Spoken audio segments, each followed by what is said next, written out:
unless you want him to read it into the record, I can once again give him that opportunity to do so. But I checked with the senior counsel if there is anything that he wants to do before I administer oath. Yeah, that's the problem with our senior counsel. These things of law, they don't have a shortcut. That's what we spoke about even before the witnesses came before us. That the step-by-step includes the following. So he should have done what is expected of him. He can't say, I'm fine. He must say, before you chair, this is so and so, wara, wara, wara, wara. I therefore request that you admit, you take and make him to take an oath before we can put him on the stand. Thanks. No, it's fine. I note the concern. Let's not crucify him.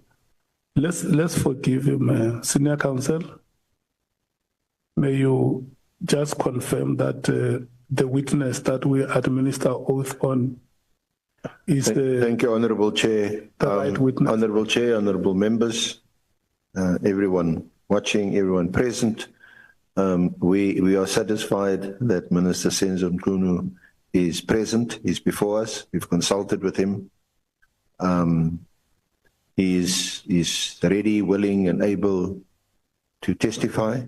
And before he does so, I would humbly request that you administer the oath so that we can proceed with questioning. Thank you. Okay. Thank you so much.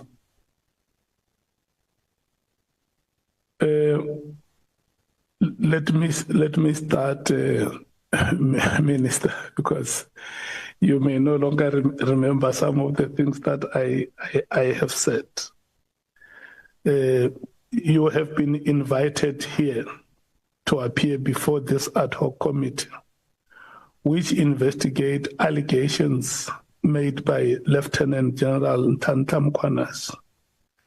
You have been invited to provide information in relation to the ad hoc committee's oversight, to properly investigate the allegations made on that day of the 6th of July, 2025, which include, amongst others, the alleged unlawful disbandment of the political killings task team, otherwise known as the PKTT, alleged moratorium on the filling of vacancies within the South African Police Services, and alleged corrupt relationship between senior leadership within SAPS and members of the public, as well as political interference in the work of the SAPS.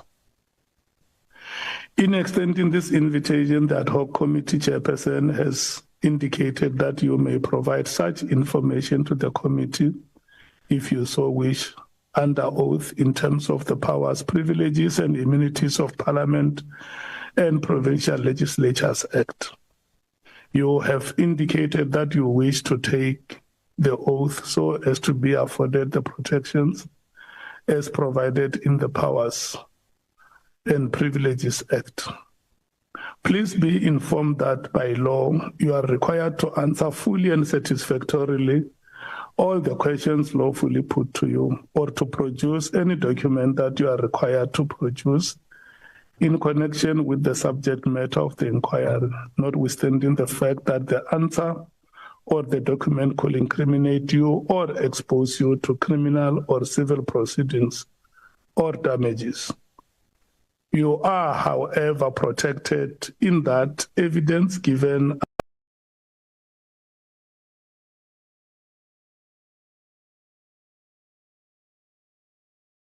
under oath or affirmation before a house or committee may not be used against you in any court or place outside Parliament, except in criminal proceedings concerning a charge of perjury or a charge relating to the evidence or documents required in these proceedings. Please be aware that in terms of Section 17(2) of the Powers, Privileges and Immunities of Parliament and Provincial Legislatures Act, a person who willfully furnishes a house or committee with information or makes a statement before it which is false or misleading, commits an offence and is liable to a fine or to imprisonment for a period not exceeding 2 years. Minister, you are required to take an oath or affirm that the evidence you are about to give is truthful. You may choose to take the oath or affirmation. Which one do you elect? The oath, sir. Oath. If you elect to take oath, you will then state your names in full and say, I swear that the evidence I shall give shall be the truth, the whole truth, and nothing else but the truth, and so help me God. My name is Senzo Mchunu. I swear that all the evidence that I will give is the truth, the whole truth, and all the truth. So help me God. Thank you so much. I hand over to your legal counsel. Thank you, Honourable Chair, Honourable Members. Good morning, Minister. And again, thank you for your attendance. Thank you for your cooperation, you and your legal team. It hasn't been easy. Obviously, evidence has been given.